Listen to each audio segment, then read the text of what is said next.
let's get started on my little boy's shirt. I would suggest you watch the introduction where you see what I use, how the pattern goes together and all of that sort of thing. For this shirt I'm using a heavier weight cotton. It's still a quilting cotton, but it's heavier weight, lightweight for the contrast, and also some iron-on interfacing to firm up collars, etc. 10 or 12 buttons depending on whether you put a button on the tab, and also some matching thread. We begin by interfacing everything that needs to have a bit more stand, and I'm interfacing here the cuffs. You need to do that twice, and if you're using a contrast fabric, the outside of the cuff, the shell fabric, has to be interfaced. On the collar stand, if you're using a contrast fabric, you would want the shell to be interfaced, and the contrast is going to just stay as it is. For the collar, if you are using a contrast, you want to put the interfacing onto the contrast, not the shell. And on this particular one, I'm actually doing the collar in the same fabric, so it doesn't matter which one I put it on. I worked actually 2 shirts and filmed one and then showed everything on the other one. Then you can iron a strip of interfacing down the front as indicated by the dashed lines. But in fact, if you're using a heavier fabric like I did, I peeled it back off because it was just too thick. Then you fold over and you iron just where you've got the snip for the pleat.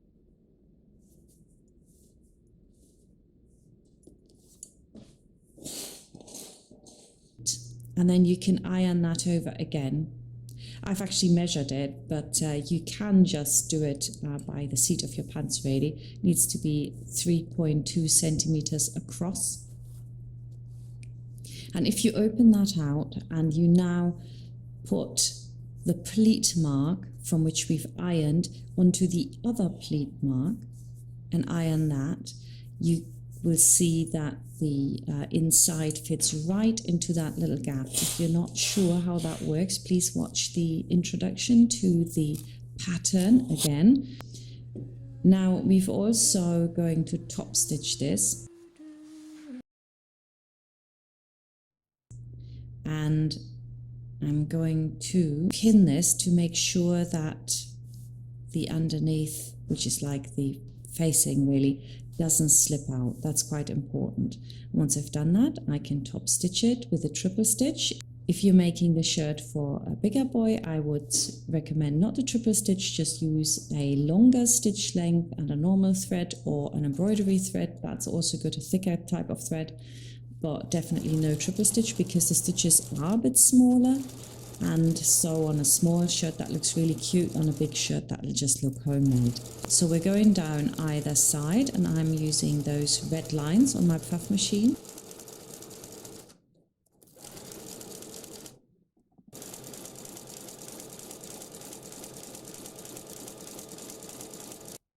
And now we're going to make the pockets.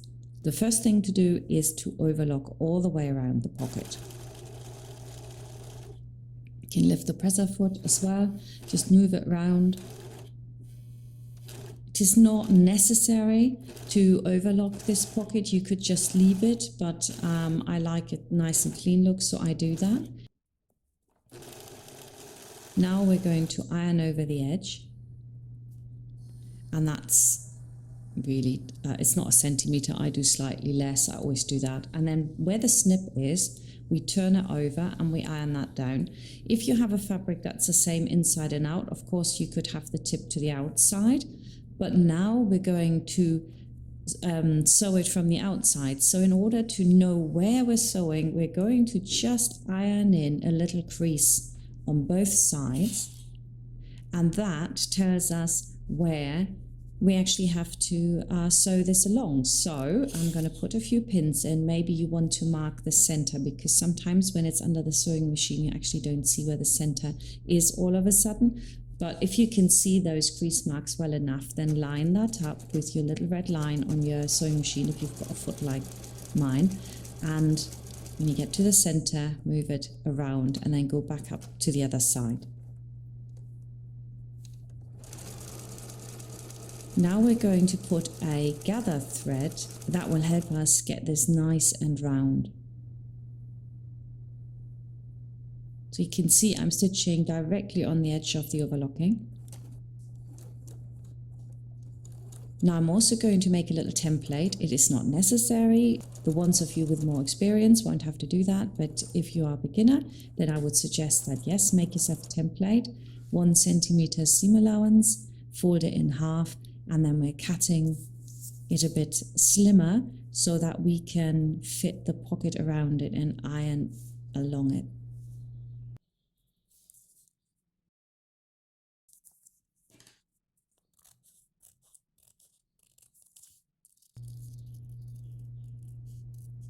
Fold in the top edge so you can see exactly where it needs to go. Turn over your pocket and then put your template on there. I tend to iron the sides first or not use a template at all, so that's up to you. I think I would just do one pocket like this and then you come up with your own way of how you want to do this. But the important part now is when you're taking the template back out, you can pull the gather thread, mind only from one side, and it pulls in that corner so it's nice and round. And that gives you a perfect edge. So you could just use the overlocking as your guide and just fold it over slightly more, or you can put the template in obviously and make sure that both pockets are exactly the same by just ironing around that one, and that gives you perfect finish. And I think for a beginner, everyone will say, ooh, how did you do that? And you say, oh yeah, mum's the word, I know how. So now the pocket is done. We can place it onto our shirt, and it actually needs to go where the curve of the armhole is. It's just about 2 centimeters higher than that point there. And from the placket, I've got it 1.5 centimeters across. So, but it's actually just a little bit of doing it by eye and maybe having a look at another shirt you've got, seeing, that's where it needs to sit. So you can now just do it by eyesight or measure it and put on the other side, or put this pocket on upside down and then the other piece on top of that, and then you can pin through this and that should give you the position. And then if you have to adjust it a couple of millimeters, you just have to do that and it'll sit just right.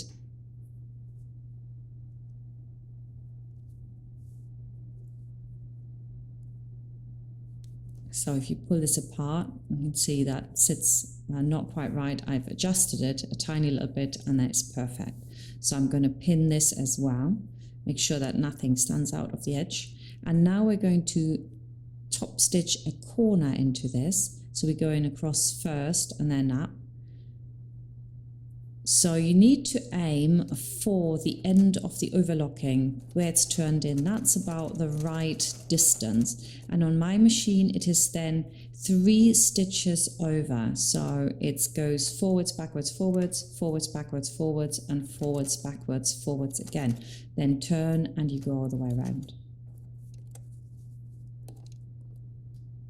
You have to hold your fabric fairly steady because it does like to push a bit when you do this triple stitch.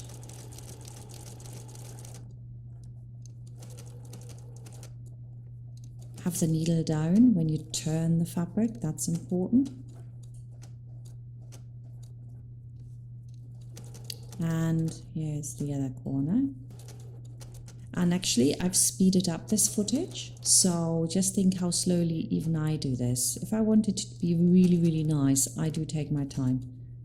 Then go all the way up to about the same point as on the other side. And then we're going to go across again with our 3 stitches.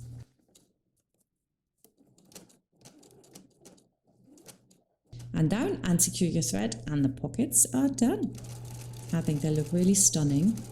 Really nice technique, very round at the bottom and it can't fray or rip out at the top. Now we're going to do the back. Put your pleats in first and the pleats face the outside.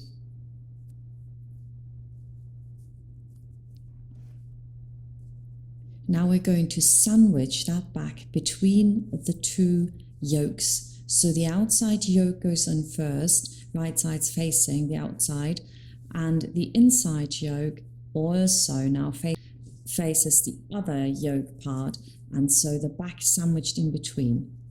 Then we pin that across, put both on, and then we're using a 1 centimeter seam allowance all the way across to stitch this into place. And this has sandwiched it in really nice, and it's super and clean. Stick to the seam allowance, that's ever so important on all these things, because it all adds up if you don't take the right seam allowance, and by the time you put your sleeve in, it's actually really difficult to get it in if you have taken too much. Next, you're going to iron up the back like that, and once you've ironed that bit, you turn the other one up and you iron that one up. And I've done that now, so it's beautifully sandwiched in here. But because I'm using a really thick fabric, I'm going to cut back my contrast, and that makes it a bit flatter before I top stitch. Now we're going to top stitch along the edge, and I'm using my triple stitch again that I really like. And if you're doing it for a bigger boy, I would use a longer stitch length all the way along and then do another stitch along it, foot width. Now we're going to do the shoulders. Put the shoulders right sides facing together, and then we're going to sew this across with foot width seam allowance, not a centimeter, just foot width. And the reason for this is because, of course, we're going to sandwich in again the yoke in the contrast fabric. And we're doing this because we're using the contrast fabric to sandwich again the front into the yoke. So if you turn the contrast around, you can also pin that too, and everyone that's got lots of experience, they will just do this in one step and do a 1 centimeter seam allowance. But I'm doing this I'm doing this the fail-safe way.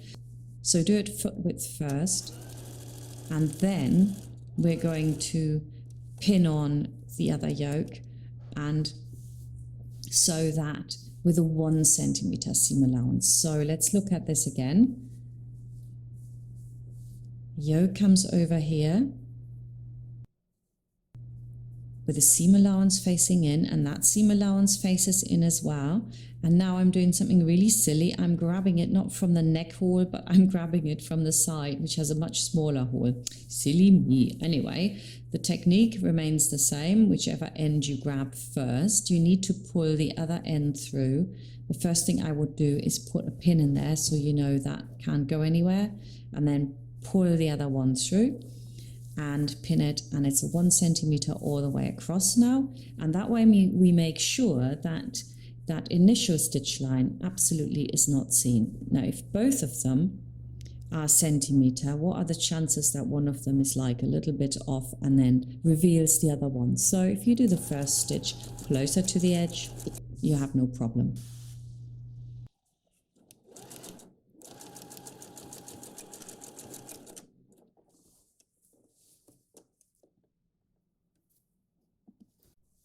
So our next step is now to iron this, of course, nice and flat.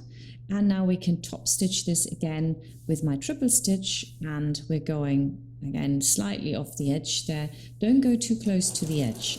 When you're making stuff for boys or men, it just looks very girly if you're too close. So good distance from there, so it makes it look a little bit more sporty. Now this top collar we're doing here, mine is in the same fabric, and on the other shirt I'm also doing in this, I'm doing it so the contrast fabric sits on top.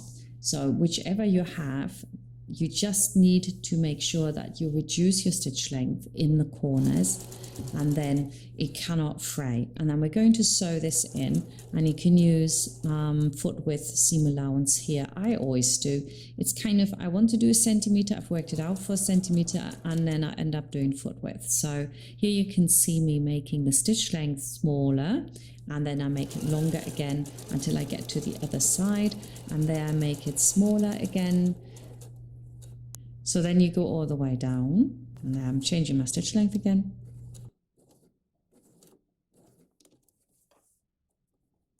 So now I cut it back a bit, and that is simply because we need the volume reduced because it has to fit in that small little corner there when I turn it. So cut it back.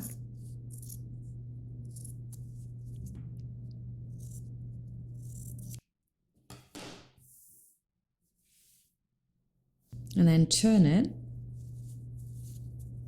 and take a pin and work from the side, forcing the top out a little bit more. And then once you've got a good shape, you can iron that, and that's top stitch. If you pull out too much, you can also ease it back in with your pin. So if you get a nose like that, for example. I want to show you a little trick so that the collar lies perfectly round. What you need to do is fold the collar over so that you have got the curve in it, kind of, that lies around the neck. And then we're going to shift that up by about 2 millimeters and pin it. And that will guarantee that it lies really round, and the fabric you shimmy up is the one that hasn't got the violin on it. That's important. And if you're working with a contrast, it'll be the shell fabric that's shimmied up because the violin will be on the contrast fabric. I'm going to place the center back of the upper collar on the center back of the collar stand, and then I'm going to pin that on, and that'll automatically come to the right position. But you should still check that the front is the same on both sides, just in case you've made a mistake. Have a quick check. Is it the same? Yes, it is. And we can carry on. Now we're going to stitch this in with a holding stitch. So you're going to go less than foot width even. You just really don't want the stitch to be seen by accident, you know, later on, because we do the same as we just did before. We're going to have another stitch over this. So you need to make sure that you stitch closer to the edge all the way along. And the collar is in, and you can already see it coming together here.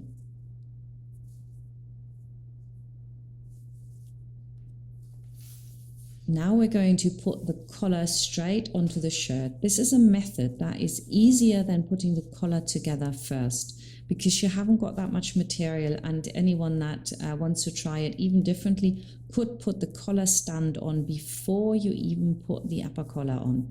That also works. I do it both ways, and actually, to be honest, if I do it, I usually put the collar stand on first and then the collar afterwards, because you have less fabric to handle and you can really see what you're doing. And the key here is to just put the collar in all the way across, and it will be a little bit round. I don't know if you've noticed this, but when you're making a shirt, if you have made a shirt before, most patterns are in a way that the collar stands up far too straight and it's too far away from the neckline. This collar really comes in, so it fits really nicely. And so in order to do that, of course, the collar stand is rounded, so it's a little bit harder to get it in. So really pin this well.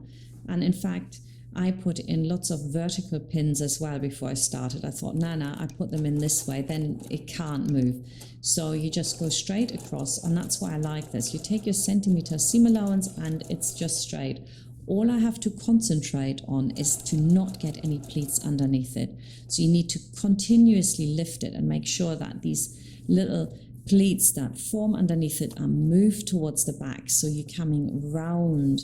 That's not very easy. So if you have never made a shirt before, you really have to take your time here, and the likelihood of you getting a little pleat and having to redo some little bits is very high. So don't knock yourself if you do that. Just unpick the little bits and do it again.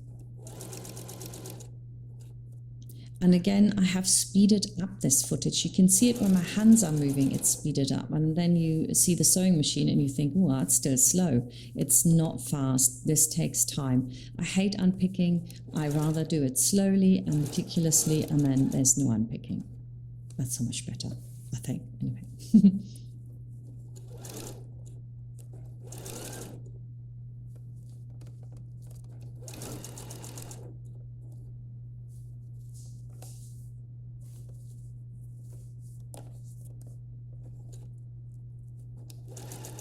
Make sure this is really straight. Yeah, that line needs to be straight. Don't let this pull around. And look at that. I mean, there's not a little pleat in there. I was actually quite chuffed with that. So now, next step. We need to iron this into the collar stand.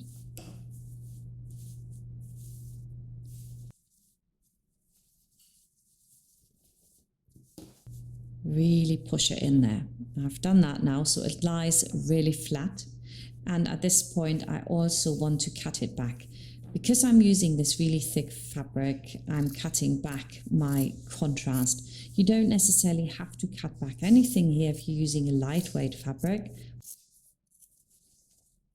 Now we're going to put the collar stand on, and with the right sides facing, it just goes underneath the outside collar really. And it's so easy because all you have to do now is sew straight up from there, and you can see that line, the other bit is folded up. So that makes so much more sense than the fiddly part of creating the collar first and then trying to get it on. You always have that little bit of space where it kind of overlaps. I don't know if you know what I mean. It kind of like sticks out a bit and it's not entirely flat.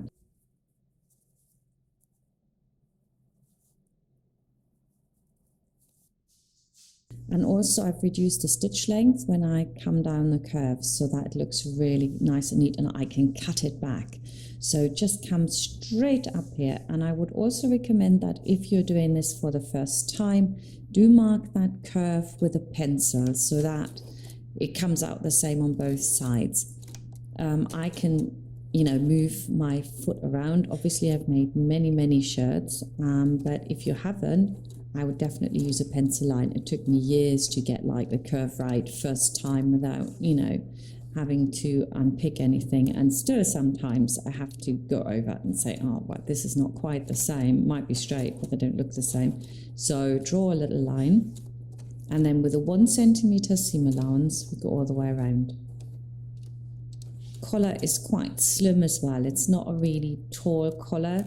I think that always gives it a bit of a homemade sort of board pattern look, and we don't want that. So do take that centimeter seam allowance. You don't want that collar stand to be too high.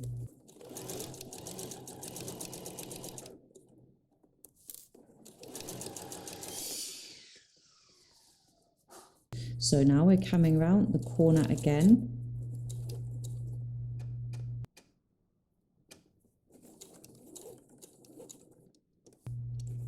And I make sure that when I hit that seam allowance, it is totally straight by that point.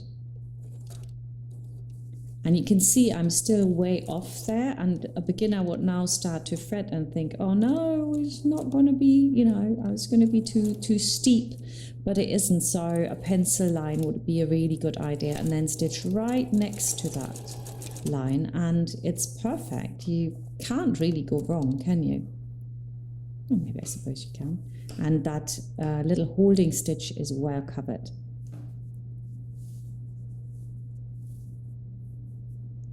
Now I'm going to cut this back, but make sure that you don't cut back the contrast or the other side of the collar, because we're going to turn that in and it makes it really difficult if you cut it too short. So now we're going to cut it off 3 millimeters, left standing about, just enough so that it can't fray. And on the other side, don't forget, don't cut that off and then snip it. That bit. So now we can turn in the collar. obviously it needs pressing first. Ironing is a really important part of sewing. If you iron well, you find things are so much easier to stitch. And I forgot the top stitching there. I always do. So the better thing would have been, of course, make the top collar and then top stitch it. But of course I didn't. And well, you can do it now, it doesn't really matter. Turn in that seam allowance over the other seam allowance, and then you can pin that.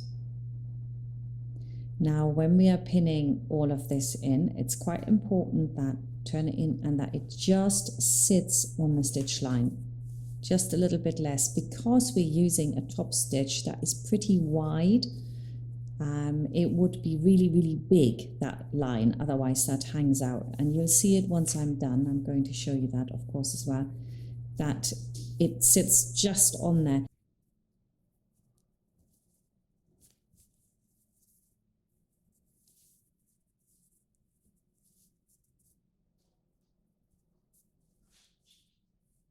Make sure you get it in nice and flat. You have to work a bit there along the curve. That's not so easy, so take your time. But I think if you're making a shirt like this and it's like you've spent the money on the fabric, you've got a really nice pattern here, then you want it to look like so good, like all the big designer names, so that people say, where did you get that shirt? Not, oh, did you make that yourself? So take your time. And I guarantee you this will look like a designer shirt, because it is. It took me so much time to develop this pattern. I started last year and wasn't quite happy with it. Reworked it, and now reworked it for another 3 weeks. So, well, mind you, the editing takes a long time, but it is a very nice pattern. I'm actually thinking it's one of my better ones. I really love it. Maybe I just say that because it's the one I've just done, because I get excited about all my patterns and then I get excited about the next one. Anyway, we're going to sew this in now from the outside, and we're going to start stitching around from that end. And of course I have to do this first. And we're stitching from underneath there simply because obviously it's not seen. It disappears when the collar's down. Now when you're doing the upper collar, make sure that you do it from the inside, because don't forget it rolls to the outside. So, and don't think I don't make mistakes, because I started this and I was halfway through with the collar and I realized I was stop stitching it from the wrong side, and I thought, oh man, you are silly sometimes. So I had to unpick this triple stitch, which was no fun, and do it again. So when you're working with a contrast fabric, it's very obvious because you can see the stripe or the contrast showing. Don't go too far into the corners because you think you have to. Make sure that you keep that distance. It transports a lot easier if the machine has something to grab onto. I will also secure that stitch. And now I can go from the outside. So from the middle. Never start on the other side, simply because if you're right-handed, you want to have the fabric that you're stitching on always to the left, so that your eye can be on the right side of your presser foot to move things around. You want to try it the other way around. It's so hard for right-handed person. If you're left-handed, actually start on the other side, because for you, you'll be looking naturally the other way.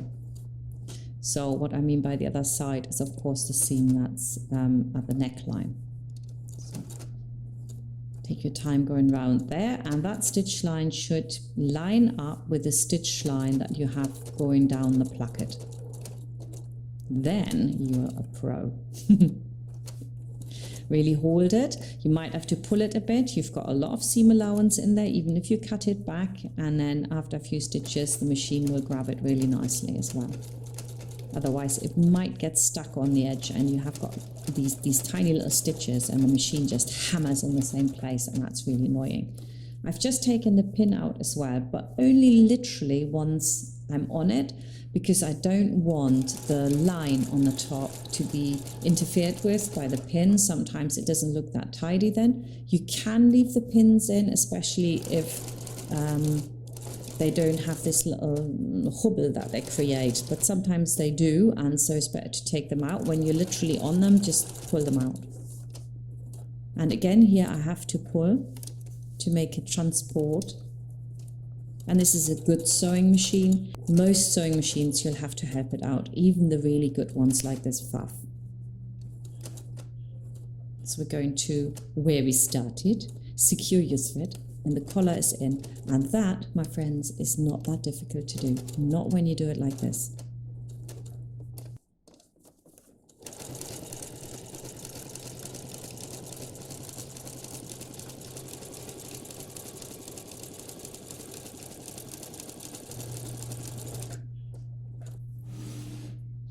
You can give your collar a slight press as well, but don't put the iron down, just the steam, and then hold it down with your hands. And now you can see how lovely that just covers it. If I'd had this out more, it would be just too thick.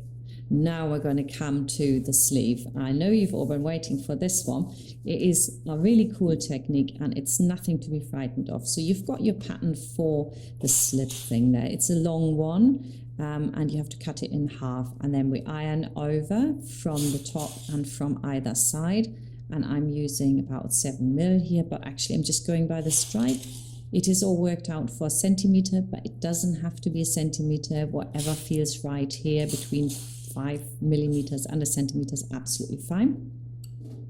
And we're also going to do the cuff here, and I have cut away my pattern to the dashed line. So now I can fold this over,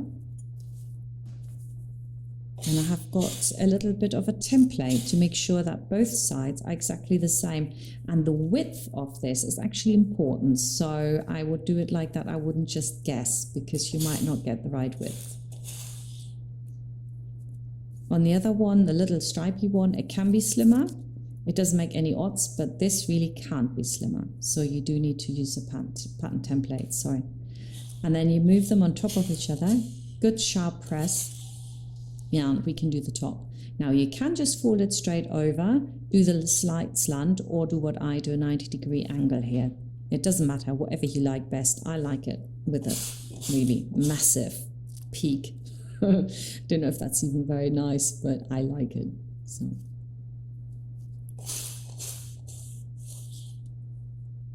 Give it an iron from the outside as well. It's got to be really sharp, lots of steam here, lots of heat. And the important thing is that the stripy part is slimmer. Otherwise, you'll get into trouble when you put this on. Now, put the stripy part with the ironed over end right underneath the small end of the slit. You see, the shorter end. There we go. Put it under. And then all we have to do is pin this in. And then the other bit can roll over the top, and we put the other side on.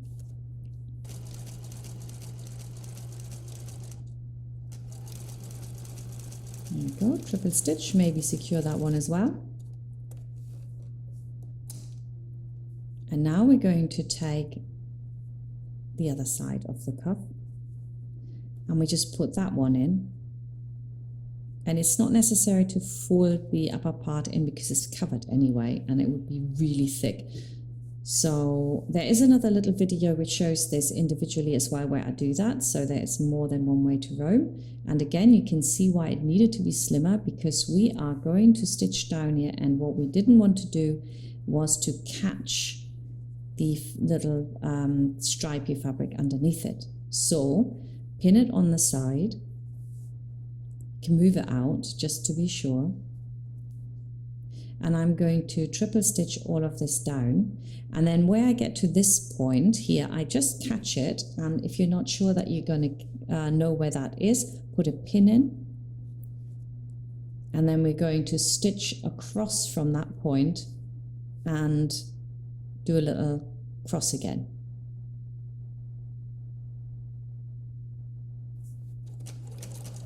So first I move the underneath out.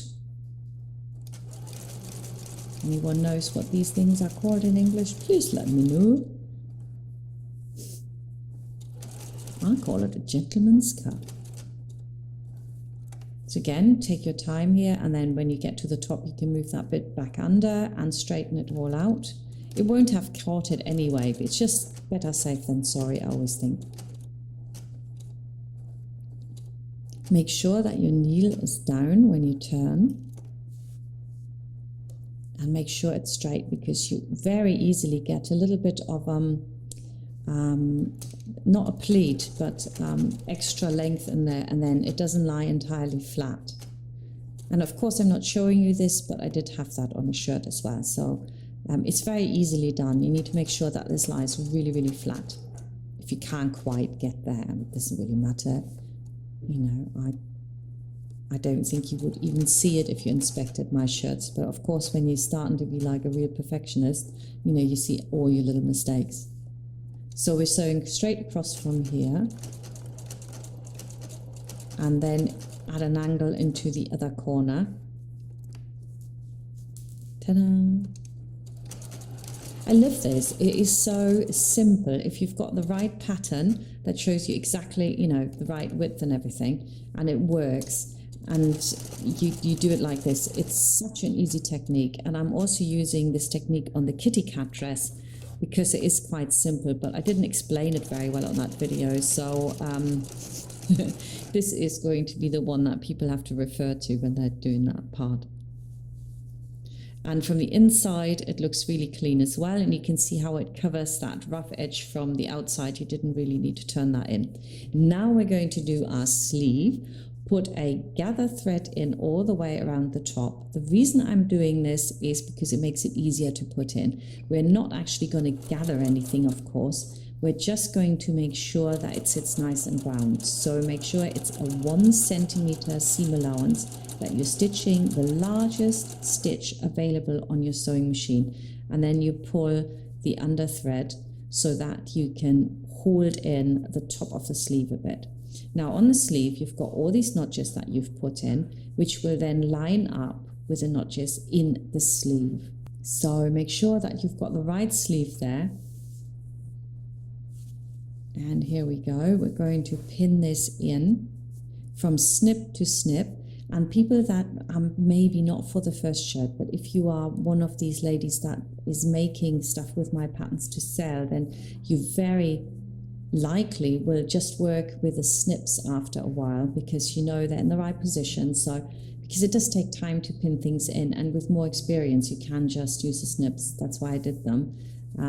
If it wasn't for you guys sewing my stuff, I wouldn't have put them in, because that took ages to get them in the right position. Every time I thought I had them right and I did another sample, I thought, oh no, they're not right, I have to do them again. So back to the drawing board.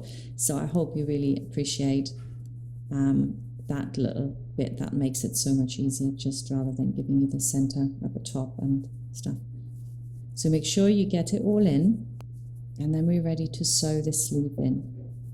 Sewing a sleeve in is also not the easiest of all tasks, especially if it's a sleeve like this, which really is very fitted. It's not one that hangs over.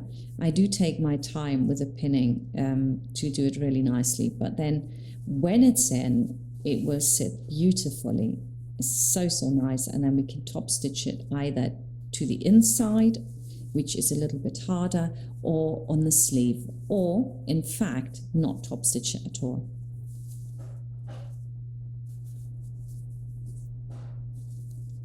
When you're stitching in your sleeve, it's very important that you do very small steps at a time, and then with the needle down you move the sleeve around a bit.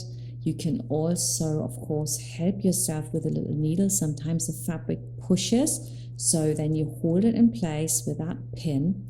And also you need to make sure that the fabric doesn't pull over the shoulder head, because it will want to do that. It needs to be edge to edge from one side to the other side.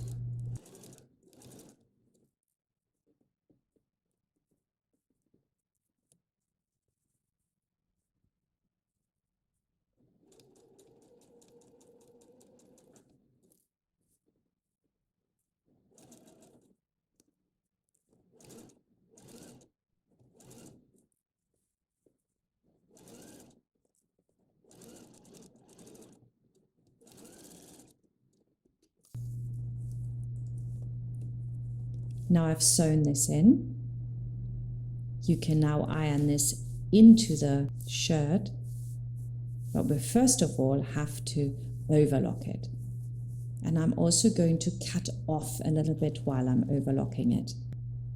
Make sure that it's really flat around there. If you're uncertain that you're not going to cut into anything, people get really scared of using overlocker there. Disable the knife and cut it back a little bit before you start overlocking. Just a tiny bit now. I don't cut off much. In fact, I probably cut off a little bit too much on this one. Don't want to sew into your actual seam. I mean, I'm really close to it there, but it's okay. Now you can iron it in or out. I'm going to iron it towards the shirt because that looks, I think, the most professional. Most shirts are done like that. And I'm going to triple stitch it all the way around. If you are doing a shirt for an older boy, you might want to also then top stitch it. Just with foot width again, that looks really nice. Make sure that the seam allowance remains towards the shirt. That's not how the seam allowance wants to sit. This is why we had to cut it back, because the longer the seam allowance, the more resistance is there, because you've got a smaller space going into a bigger space. If you're having a fabric that has a slight stretch in it, actually the sleeves will be a breeze. If you have a fabric like I do here, which is more like a jacket fabric, then it's harder.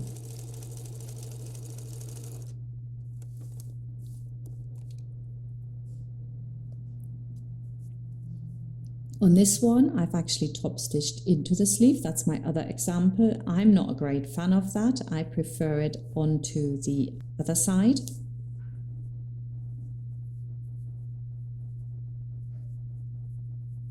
Now we're going to put the sleeve together, and that's so easy. All you have to do is pin it from one end to the other. So I always put a pin at the bottom, pin on the underarm, pin at the end of the sleeve, and then with a 1 centimeter seam allowance, I put this together. Then I'm going to overlock it.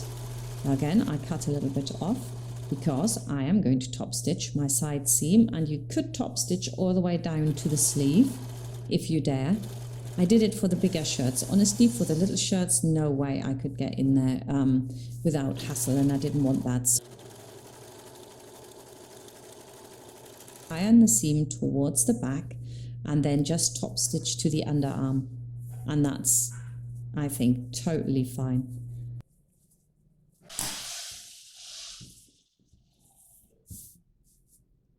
Now I'm going to put the cuff on.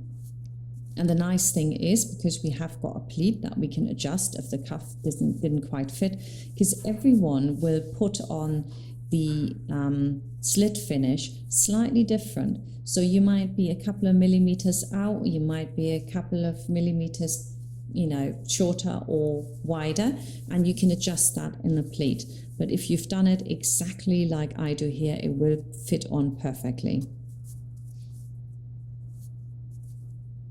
So just go all the way around, pin it,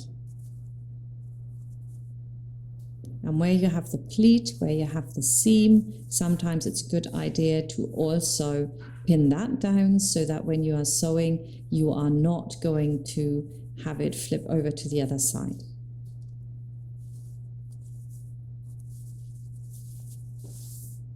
So I'm going to put a pin there to avoid that. And then you need to turn your sleeve, because you always want to work from the inside. It's just massively difficult to do it the other way around. So place this under the sewing machine like that, and then just move it around as you go. And I hope you can still see it, because it's such a small shirt I'm doing.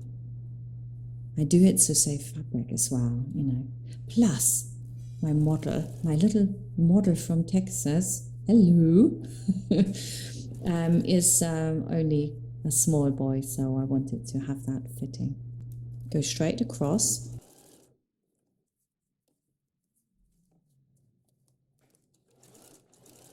So it's the same technique that we've already used We are just going to, now that we've got the outside cuff on, put the inside cuff over the top. It's much, much easier than preparing the cuffs before. The first thing here is to really iron the seam into the cuff, very sharp edge. So do this right. And then you, same as on the collar, you place the contrast or the same fabric underneath it, go all the way around, make sure that you have a smaller stitch when you go and do your round parts, because we're going to really cut that back, and that you come down dead straight right next to the line here. I'm sorry I didn't show more of that because I just thought I'd pressed record and I hadn't. Now I'm going to cut this back to make sure that I can, you know, turn it, otherwise there's too much fabric. And we do the same as on the collar. You just need to leave a little bit standing of the contrast, or basically the inside fabric, because of course we're going to turn that around the other seam allowance and fold it in. And if we can't do that because it's cut down too much, then that's not a good idea, is it? So now it's going to be pressed. And then the same way as on the collar, we turn it in and we pin it. And we pin it so that the stitch line is just visible. Exactly the same as on the collar. It's very important you press this really well before you start pinning. And I've done that here already, so that'll take some time, but it does look so, so good when it's done well. And now we're going to top stitch all the way around there. And again, have your actual shirt into the sewing machine. You start on what is more difficult actually, but then as you go around, of course, the shirt moves around as well, and then it's easier. So again, if you start on the other side because you think that's easier, you would be sadly mistaken.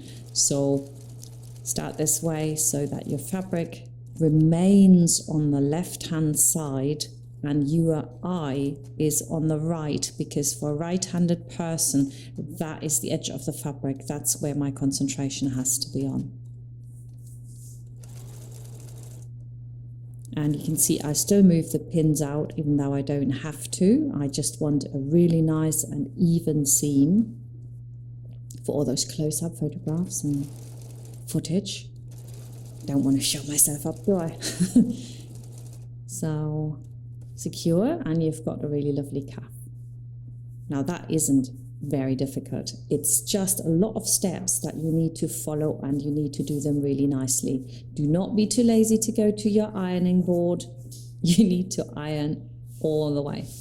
Now we're going to turn in the hem, and because we're going to put a little tab on before we turn it all like I've shown you there, we're going to make sure that the tab is in the right position and that it's easy to turn. So the best way to do this is to put a few tiny little snips into that curve.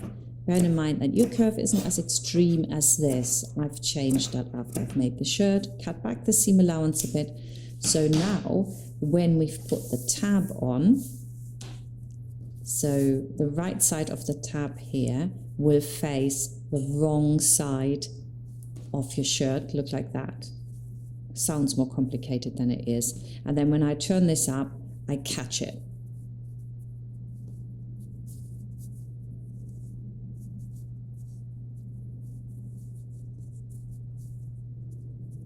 There we go.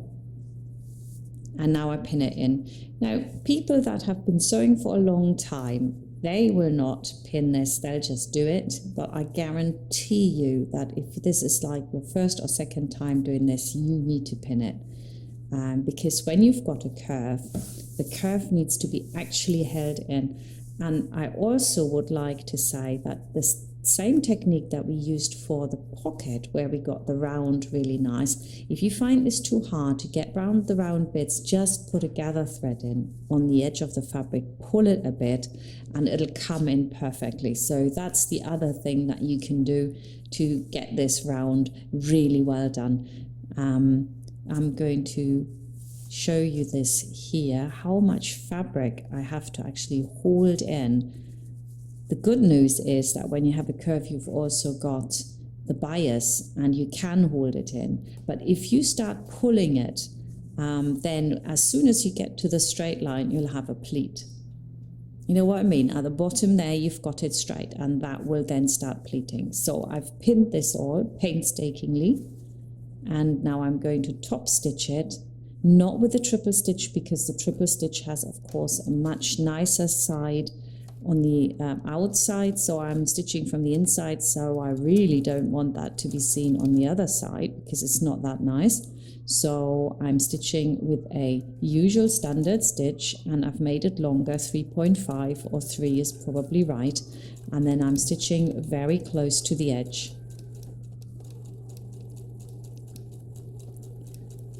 And when you get to the tab, make sure that you have everything folded in that's slightly snipped, otherwise of course it'll fray. And as you go around the curve, it's easy to slip off, so don't fret if you do, because you can see it. I'm doing it now, right now. Oh, stepped off. Just move your machine back and go over it. I haven't even unpicked that part. I just leave it.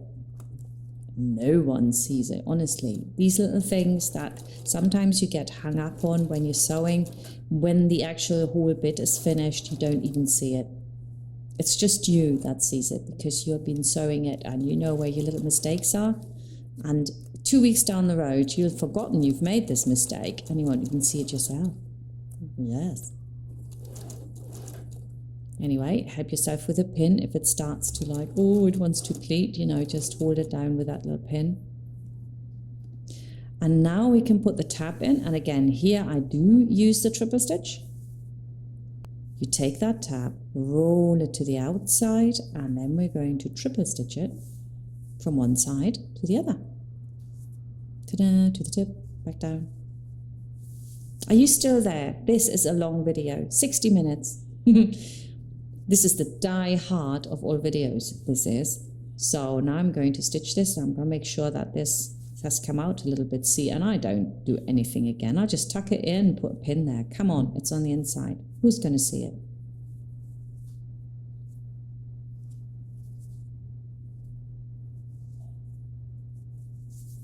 So I'm actually locking in this stitch as well, even though it's a triple stitch. Needle down, go up to your tip.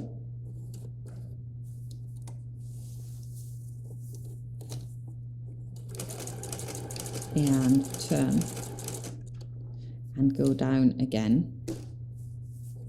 I love tabs and those things. They're good for nothing. They have no function whatsoever, but they look good. And maybe they keep it from ripping. Somebody holds onto your shirt. Little boys will hold on to each other's shirts, but apart from that.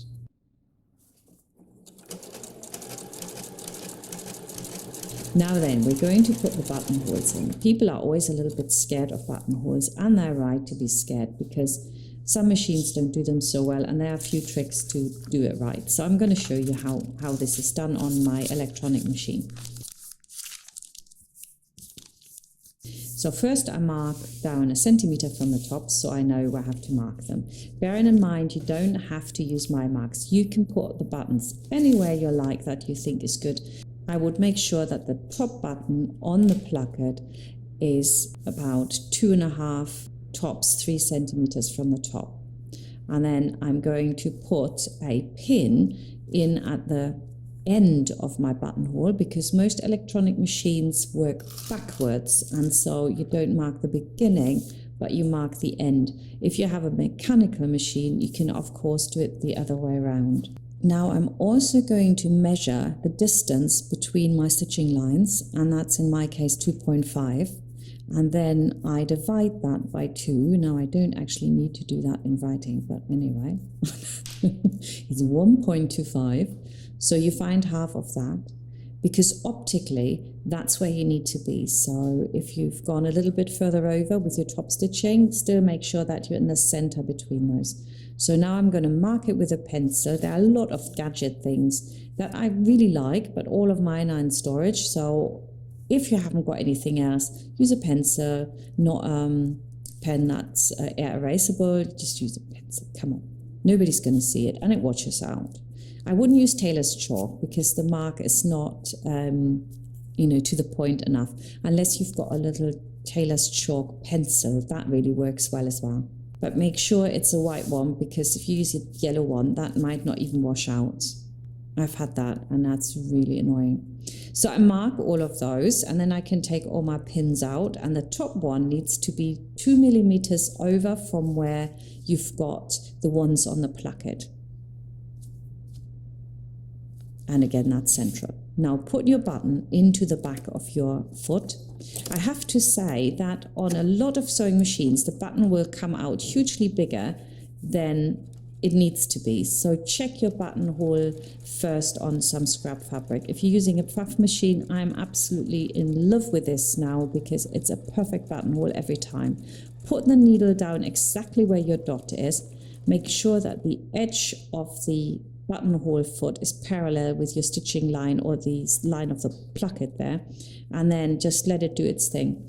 Now the sensor on the side, which has these arrows, every time you touch it, it will actually disable it. So I've just done that now, and what would happen here is it wouldn't even stitch a whole buttonhole, it'd probably only go halfway.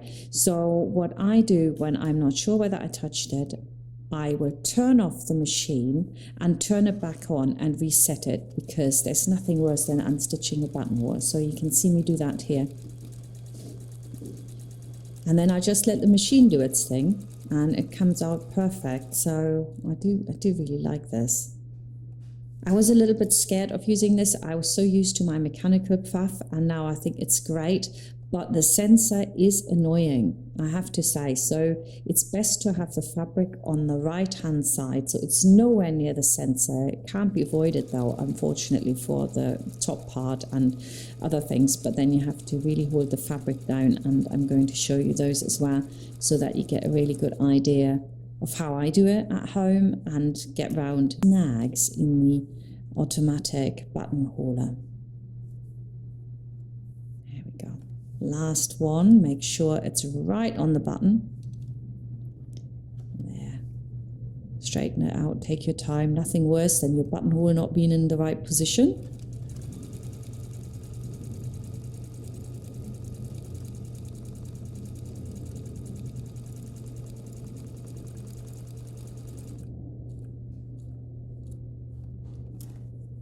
And now I'm going to do the top one. And here you can see that I hold the fabric down. I do not want that collar to touch my sensor. In fact, it did on the first thing. I maybe should have put this in the video, but it would have been just too long if I left all this in. But my sensor went off and I had to unpick it. Now for your cuff, you actually want to start from the back going forwards again. So I have to measure where the front is, and that's 1.5 centimeters over. That's usually a good measurement. And then I just put my buttonhole that I've done on, so I can see how big it is, and I mark that. And this time on the one cuff, I have to have the fabric on the left-hand side, and so I'm really holding it again, you can see it, to make sure that the sensor is not compromised. And on the other side, it's a little bit easier. I just have to hold it steady, come back on myself, and my buttonholes are complete. And you can breathe a sigh of relief. So now we're going to cut them open. You can use a quick unpick. I tend to use my scissor, but to make a start for the buttonhole, the quick unpick truly is the safest option. And then I use my scissor to cut into the corners. And check your button. Yay! Puff is great. I mean, I sing my praises all the time, but really once you've had a puff, you never go back to anything else. I'm going to get lots of comments now saying, no, my Husqvarna, my Janome, I love them. I'm sure you do. It's all right. I just like my puff. We can all like our sewing machines. So now when I put my button on, make sure that you go right in the corner for the cuff. Then go straight through. And I'm going to put my button on, and the key to a really nicely put on button is to put your thumbnail underneath the button while you stitch it in. That will make sure that it's not tight, because if it's tight, it's hard to do up, and also it doesn't look very nice. This way you've got a little bit of a gap, and in that gap, the other side of the cuff, which you closed, where the buttonhole is, will fit in, and it'll almost like lie flat on top. There will be no pressure. So that's what you want. And you don't need gadgets for that. They just get in the way. Just use your nail. If you haven't got a nail, come on, use your whole thumb.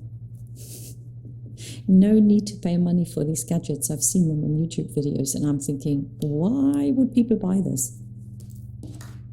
So anyway, I'll put another knot in my thread, of course, double thread, always to put the buttons on. And I'm ready to now put my buttons onto the front. And here it's slightly different. You don't go right in the top corner, but you go a little bit lower down. So about 2 to 3 millimeters off the top, not the middle of it, just a little bit down. If you are too high, it will make it all a little bit too tight. So you need to have some movement room for your buttons. So that's it. Also, what I want to say, you can see that the button here goes on possibly like a little bit more over to the left rather than sitting right on the center, so that the placket doesn't show. Now, how industry gets around this is that on the left side of a man's shirt, they very often have a slimmer placket, or they haven't got a placket at all. They just turn the fabric in. You can, of course, if you decide after watching this, yeah, I'll do that. I do the nice placket on one side and then I just do it flush on the other. You can just turn the fabric in as you would normally and then top stitch it from the outside so that the placket does not peep out from the underneath. That's an option. You can just do that. I didn't do it on these shirts because I think it does work like this. I can cover it. And if you open it up, I think it looks really cool to have the placket on both sides. So carry on putting the buttons on.